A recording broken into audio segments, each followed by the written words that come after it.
tema de hoy. El Papa León XIV llama a los obispos europeos a ser promotores de paz en un mundo incierto y reconoce a 3 nuevos venerables con sus primeros decretos. En México, ante la creciente violencia, se llevan a cabo 300 acciones concretas por la paz, informa el sacerdote director de la Iniciativa Nacional Diálogo por la Paz. En África asesinan a 2 sacerdotes en una semana. La iglesia exige mayor seguridad y pide oración por las víctimas. Una viuda se convierte en monja con el apoyo de su hijo obispo en Brasil. Más de 6.000 peregrinos celebran en Buenos Aires a Santa Rita de Casia, patrona de los imposibles. Ahora sí, Natalia, acabando la semana. Terminamos la semana, Eddie, con los televidentes, informando a nosotros desde nuestros estudios en Lima, Perú. Gracias por acompañarnos en EWTN Noticias. Soy Eddie Rodríguez Morel. Bienvenidos, yo soy Natalie Paredes. Empezamos las noticias desde el Vaticano, contándoles que esta mañana el Papa León XIV se reunió con los miembros de la Comisión de las Conferencias Episcopales de la Unión Europea. Durante la audiencia debatieron sobre el papel de la Unión Europea en la promoción de la paz y el desarrollo integral en un contexto mundial incierto y en rápida evolución. Abordaron también los temas de la migración, la sostenibilidad medioambiental y la inteligencia artificial. Asimismo, la Santa Sede confirmó este jueves que el Papa aprobó sus primeros decretos que reconocen a 3 nuevos venerables, entre ellos 2 misioneros y un obispo indio. El español Alejandro Lavaca fue obispo mártir en la selva ecuatoriana. La misionera colombiana Inés Arango se dedicó a evangelizar al pueblo indígena de los Guaorani. León XIV también aprobó las virtudes heroicas del siervo de Dios Mateo Maquil, misionero en la India. Y en Kenia, el padre Alois Cheruyot, párroco de San Matías Mulumbatot de la diócesis de Eldoret, fue asesinado a tiros el 22 de mayo último. El ataque ocurrió después de que el presbítero celebró misa en una aldea. Según testigos, hombres armados dispararon al sacerdote causándole la muerte. Hay 6 sospechosos detenidos. Según las hipótesis, los atacantes creían que el clérigo era informante en una operación de seguridad en la zona. El padre Bet es el segundo sacerdote asesinado en Kenia en una semana. El 15 de mayo, el padre John Wega, párroco de San Luis, falleció tras haber sido secuestrado y hallado con heridas graves en una autopista a varios kilómetros de su parroquia. La iglesia en África pide oraciones por el alma de las víctimas. Ahora les contamos que el presidente de Estados Unidos, Donald Trump, revocó la atribución de la Universidad de Harvard para inscribir estudiantes internacionales. El Departamento de Seguridad Nacional justificó la medida el jueves, diciendo que Harvard ha creado un ambiente inseguro en el campus al permitir que agitadores antiamericanos y proterroristas ataquen a estudiantes judíos en el campus. También acusó a la institución de coordinar con el Partido Comunista Chino, afirmando que albergó y entrenó a miembros de un grupo paramilitar de esta nacionalidad en 2024. Harvard califica la acción de ilegal. La Universidad de Harvard cuenta con casi 6.800 estudiantes extranjeros, lo que representa más de una cuarta parte de su alumnado. Poco más del 9% son latinoamericanos. La mayoría son estudiantes de posgrado procedentes de más de 100 países. Veamos cómo reaccionó el gobierno chino ante la decisión de la administración del presidente Trump. La cooperación educativa entre China y Estados Unidos es mutuamente beneficiosa. China se ha opuesto sistemáticamente a la politización de la cooperación educativa. Las acciones pertinentes de Estados Unidos solo dañarán su propia imagen y credibilidad internacional. China salvaguardará firmemente los derechos e intereses legítimos de los estudiantes y académicos chinos en el extranjero. China se opone sistemáticamente a la politización de la cooperación educativa y a los ataques y difamaciones infundados contra China. En México, recientes crímenes han conmocionado al país y los mexicanos exigen respuestas. ¿Cómo reacciona la iglesia ante esta realidad? Nuestro corresponsal Diego López Colín explica. La esperanza de que ese mismo cuerpo resucitará glorioso. Esta semana, el país se vistió de luto. En Guanajuato, 7 jóvenes, incluidos menores de edad, fueron asesinados.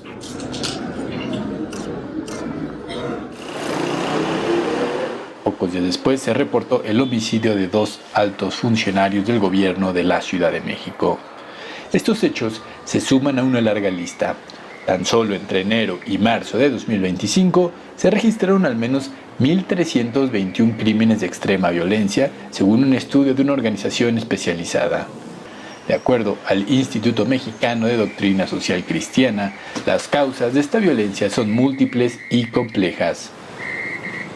Es decir, entender que el tema es muy complejo, muy complejo, y que todos pasan, digamos, por esta línea que tiene que ver con la situación de violencia y con la situación que estamos viviendo en el país. Entonces, como no verlos como temas separados, sino entender cuál es la vinculación, por ejemplo, entre migración y ecología, entre economía y violencia, entre, en fin, como todas estas diferentes realidades. Frente a esta realidad, la Iglesia Católica no ha sido indiferente. En 2022 decidió articular sus esfuerzos en una gran iniciativa nacional, el Diálogo Nacional por la Paz. Hoy, cerca de 300 acciones están en marcha en todos los estados del país.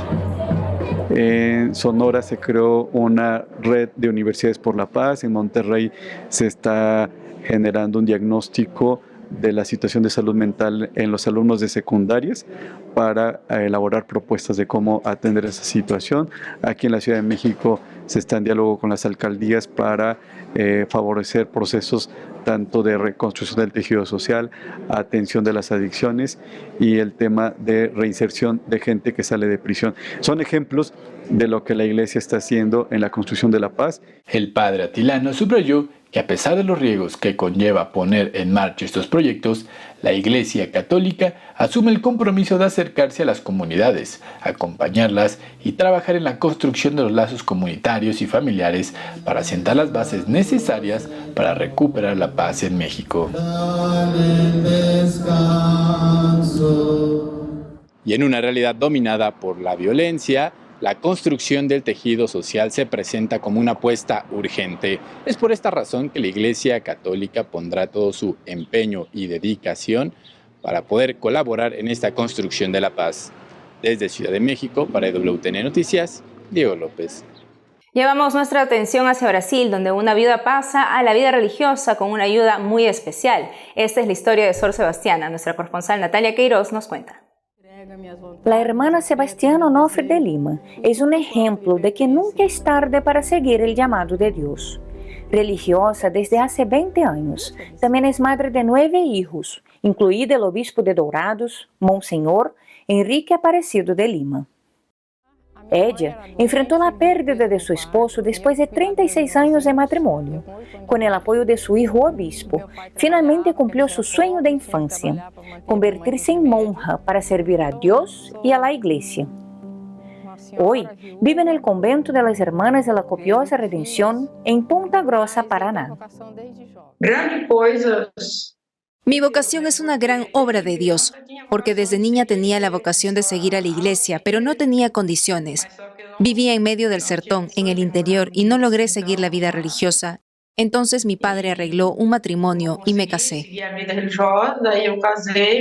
Aunque no deseaba casarse, vivió su matrimonio con amor. Cuidó de sus hijos, ayudó en la conversión de su esposo y tuvo la inmensa dicha de ver a su primogénito convertirse en padre y posteriormente en obispo. Me siento muy honrada, mas... Desde que me casé siempre le pedí a Dios que obrara en mi vida y en la de mis hijos. Él tuvo misericordia de mí porque cuando le hacemos una promesa, Él nunca la olvida y me honró con la gracia de la vocación de mi hijo y la mía. Está honrando y yo soy muy feliz. La vocación sacerdotal de Monseñor Enrique surgió de niño, al ver a su madre en oración y entregada a ayudar a los demás. Siempre la veía rezando y le preguntaba qué era eso y ella me explicaba. En casa todas las noches rezaba el rosario y leía la Biblia con nosotros. Luego todos se iban a dormir y mi madre seguía rezando. Eso me cautivó. Y de hecho, cuando tenía unos 14 años, tomé la decisión de ir al seminario para hacer una experiencia. La vocación religiosa de los dos es una gran alegría para la familia. La familia está muy feliz con nuestras vocaciones. Nuestra familia está muy contenta con nuestras vocaciones. Me siento muy honrada. La familia es la cuna de Dios. De ella salen los hombres, las personas que sirven para trabajar en el camino de Dios. Monseñor Enrique nació en 1964 y en 1999 hizo sus votos perpetuos en la Congregación del Santísimo Redentor, año en el que también fue ordenado sacerdote. En 2016, el Papa Francisco lo nombró obispo, un honor que llenó de orgullo a su madre. Para ejercer su ministerio episcopal, él cuenta con el apoyo, proximidad y oraciones de su mamá. As pessoas conhecem ela, isso também dá. La gente la conoce y eso también marca la diferencia en nuestras vidas. A menudo bromeo. La gente piensa que el sacerdote, el obispo, es hijo de una criadora. No tiene madre, ni padre, ni hermanos. Su presencia demuestra que somos seres humanos como cualquier otro. Isso mostra que não é verdade. Monseñor Enrique siempre apoyó a su mamá en su vocación y fue él quien la encaminó para la congregación de la Copiosa Redención. Desde criança eu ouvia ela dizer. Desde niño la oía decir, no quería casarme, quería ser monja. Luego el día en que lo logró, incluso mi padre, ya muy enfermo antes de morir, me dijo, ayuda a tu madre a ir al convento, que es su sueño, porque nunca quiso casarse. Quando eu parti dessa vida, Las hermanas de la Copiosa Redención viven el carisma de la adoración perpetua y la recuperación de mujeres con adicción al alcohol y a las drogas. Hoy, a sus 80 años, la hermana Sebastiana reside en su convento, entregada a la oración y la adoración. Natalia Queiroz, EWTN Noticias. En Argentina, miles celebraron a Santa Rita de Casia en su fiesta. Veamos por qué hay tanta devoción por la Santa Agustina. Nuestro corresponsal Matías Boca informa. Cada 22 de mayo la Iglesia Católica celebra a una de las santas más queridas y populares de todos los tiempos, Santa Rita de Casia. Nació en mayo del año 1381, fue beatificada en 1627 y finalmente elevada a los altares en 1900. Durante su vida como monja, vivió numerosas experiencias místicas. Una de ellas fue herida con una de las espinas de la corona de Cristo. Esta le produjo una llaga en la frente que despedía un olor a rosas. El episodio que le concedió la fama de intercesora de los casos imposibles ocurrió en días cercanos a su muerte, en 1457. Cuando pidió que le llevaran a su lecho rosas e higos, que difícilmente podían hallarse debido al invierno. Sin embargo, estos elementos fueron hallados y el hecho se consideró un milagro. En Buenos Aires, y bajo el lema Con Santa Rita Misioneros de Esperanza, miles de peregrinos se acercaron al santuario, que data de 1930, donde se celebró la Eucaristía, presidida por el padre Daniel Gassman. Una mujer que supo descubrir en todas las circunstancias de su vida que tuvo que vivir, que eligió vivir, y otras las tuvo que vivir de prepo. Sin embargo, descubrió que la fe no es una póliza de seguro que te garantiza que no te va a pasar nada, como la gente a veces entendemos, sino que la fe es la garantía de que Dios va a estar presente en todas las circunstancias de tu vida, aún en aquellas en que muchos piensan que le pasa lo que les pasa porque Dios los abandonó. Nos llama a caminar en la esperanza, a poner toda la fe en el Señor Jesús, todo el amor que nunca defrauda. Y sobre todas las cosas es una mujer, una gran intercesora que tenemos delante del Padre, que sobre todo apuesta siempre a la reconciliación, al amor y a la paz. Es una gran constructora de paz, una mujer que creó puentes, tendió puentes justamente para que su sociedad, su tiempo viviera en paz.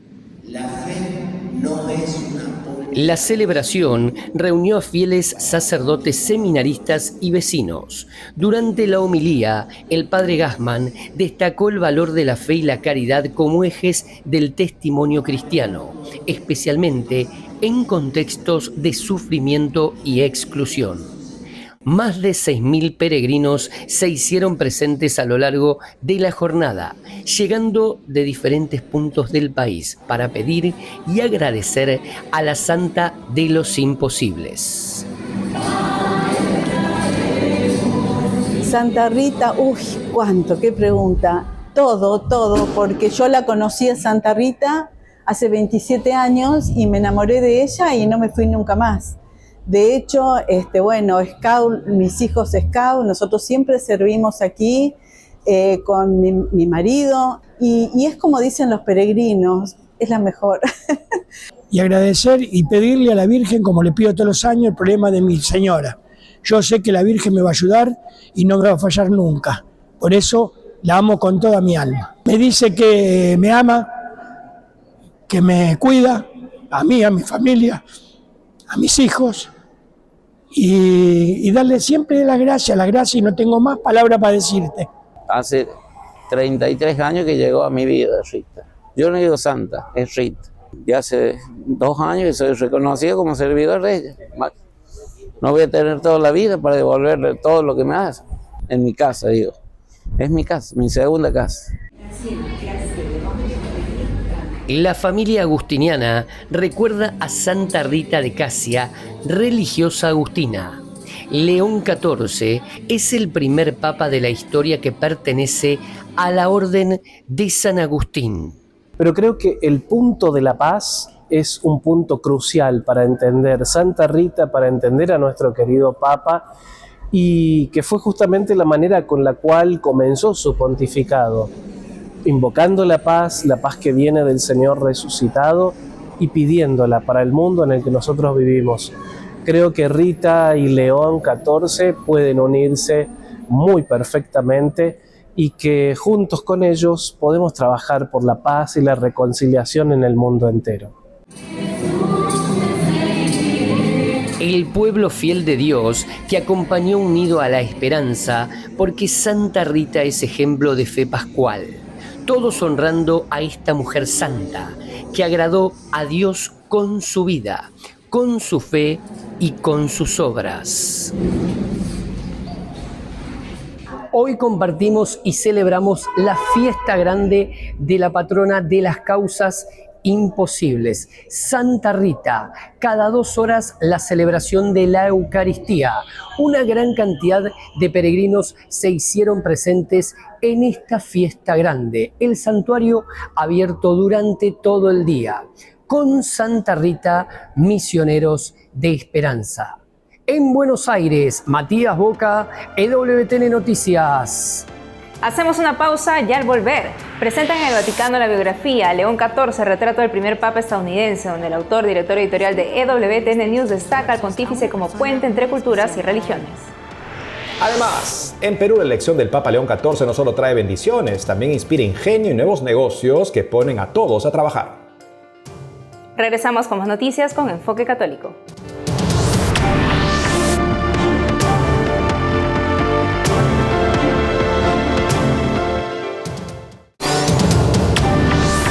En Estados Unidos, ante el asesinato de Yaron Lichinsky y Sarah Milgrim, miembros del personal de la Embajada de Israel asesinados el miércoles último, la organización Philos Catholic, que fomenta las relaciones entre católicos y judíos, realizó una vigilia para honrar a las víctimas. Cristianos y judíos se congregaron el jueves frente al Museo Judío, donde ocurrió el ataque en Washington, D.C. Varios portaban carteles que decían cristianos y judíos unidos contra el odio. La policía informó que el sospechoso, Elías Rodríguez, admitió los asesinatos y gritó libertad, libertad para Palestina, en alusión a la guerra en Gaza cuando ya estaba arrestado. Diversas autoridades y arzobispos católicos han repudiado este ataque considerado antisemita. Esta mañana en el Vaticano presentaron el libro biográfico León XIV, retrato del primer papa estadounidense. El autor, director editorial de EWTN News, destaca al sumo pontífice como constructor de puentes entre culturas y religiones. Nuestra corresponsal Paola Arriaza nos cuenta más. Periodistas, miembros de la curia romana y peregrinos se reunieron en el cementerio teutónico dentro de las murallas del Vaticano para la presentación del libro León XIV, el retrato del primer papa americano, escrito por el periodista e historiador Matthew Bunson, vicepresidente y director editorial de EWTN News. Esta biografía ofrece un retrato de la vida, la educación y las experiencias que condujeron al norteamericano Robert Francis Prevost hacia el papado en Roma. Cuando empecemos a preguntarnos quién es, qué le llevó al papado, Empezamos a ver los diferentes papeles que ha desempeñado, las diferentes influencias que ha tenido y cómo el Colegio Cardenalicio comprendió que en este momento concreto era él a quien había que elegir, la persona que la Iglesia necesitaba en este momento. El autor detalla la influencia que tuvo en él crecer en Chicago en un momento en el que Estados Unidos contaba con familias católicas unidas, parroquias florecientes y lugares de alegría en la fe. Además, narra sus siguientes años como una verdadera experiencia misionera.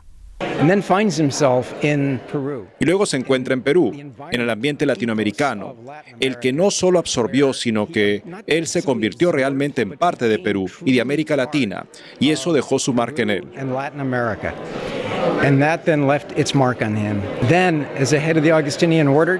Luego, como cabeza de la Orden Agustiniana, puso en práctica esos dos precedentes en un trabajo que lo llevó por todo el mundo, de modo que pudo ver el mundo con los ojos de Estados Unidos, de la fe católica en Estados Unidos, pero también con los ojos de la fe de América Latina.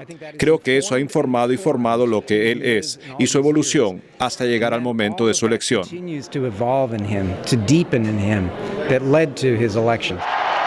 Ponson dijo que el recién electo Papa encarna la misión del pontificado, ser el centro de unidad de la Iglesia. El autor Matthew ha destacado una misión muy importante del Papa León XIV, que es la de constructor de puentes entre culturas y religiones, poniendo de relieve la unidad, la paz y la reconciliación. Los periodistas presentes subrayaron el alto interés del público por conocer al nuevo pontífice, ya que durante el cónclave pocos esperaban que el siguiente papa fuese estadounidense. Explicaron que tras la elección, católicos alrededor del mundo buscan conocer las raíces misioneras y la experiencia diplomática del nuevo sucesor de San Pedro. Bueno, me parece que esta iniciativa es muy ambiciosa, porque es escribir un libro sobre un papa que acaba de llegar. Pero en ese sentido me parece también muy acertada, porque hace falta que alguien dé orientación en los pasos que va a dar el Papa León XIV. Cuando se anunció quién sería el Papa, nuestro nuevo Papa, mucha gente se sorprendió, ¿verdad? Así que creo que esta es una muy buena oportunidad para que la gente sepa más sobre el Papa. ¿Quién es este Papa? Como nuevo papa es muy importante que todo el mundo lo conozca, que conozca sus antecedentes, que sepa de dónde viene, que conozca todo el camino que le ha llevado a ser el papa de hoy. Esta biografía no es solo una primera aproximación a la vida del recién electo papa, sino también forma parte del culmen de la cobertura de EWTN del período de interregno, en el que más de 50 miembros de EWTN reportaron desde Roma. Matthew Bunson dedicó el culmen de sus esfuerzos a una persona muy especial para él. Para mí es una gran lección de humildad porque estoy muy orgullosa de mi marido. Trabajó muy duro y sin descanso. La biografía está disponible en el catálogo religioso de EWTN y en Amazon.com. En Roma, Paola Riaza, EWTN Noticias. El día de su elección, el Papa León XIV portó una cruz pectoral que contiene, entre otras reliquias, la de un obispo mártir agustino, Monseñor Anselmo Polanco, asesinado durante la Guerra Civil Española, conflicto que dio origen al Valle de los Caídos, construido para rezar por la paz y que también visitó el hoy pontífice. Nuestro corresponsal Nicolás de Cárdenas nos cuenta más. Además de portar fragmentos de huesos de San Agustín y de su madre Santa Mónica y del venerable agustino Giuseppe Bartolomeo Menocchio, la cruz del pontífice incluye dos reliquias de obispos agustinos españoles: Santo Tomás de Villanueva, arzobispo de Valencia y reformador de la Iglesia en los siglos XV y XVI, y el beato Anselmo Polanco, obispo de Teruel. Este último nació en 1881 en una pequeña localidad de Palencia, al norte de España. A los 15 años tomó el hábito agustiniano y en 1935 fue nombrado obispo de Teruel y administrador apostólico de la diócesis de Albarracín. Al iniciarse la Guerra Civil Española en julio de 1936, tras meses de actos de persecución contra los católicos por parte del gobierno de la Segunda República, y a pesar de tener la opción de abandonar la diócesis, decide permanecer. El 7 de febrero de 1939, cuando quedaban menos de 2 meses para que terminara la guerra, tras 13 meses encarcelado, fue maniatado y llevado en un camión junto a otros prisioneros hasta el barranco de Cantreche, donde fue fusilado. El beato Anselmo Polanco se convirtió así en el 13º prelado español asesinado durante esos años de persecución religiosa. Otro vínculo del Papa León XIV con los mártires españoles del siglo XX lo constituye su visita al Valle de los Caídos en el año 2003. Siendo prior general de los agustinos, el padre Prevost presidió el Encuentro Internacional de Jóvenes Agustinianos bajo el lema Juntos para hacer de estos tiempos mejores en la localidad de Guadarrama, cerca de Madrid. Una de las actividades programadas fue una visita al Valle de los Caídos, el complejo monumental construido tras la Guerra Civil Española, donde poder orar por la paz y la reconciliación entre los españoles. El futuro Papa León XIV acudió con varias decenas de jóvenes agustinianos con quienes se tomó una foto en las escalinatas que llevan hasta la puerta de entrada a la basílica.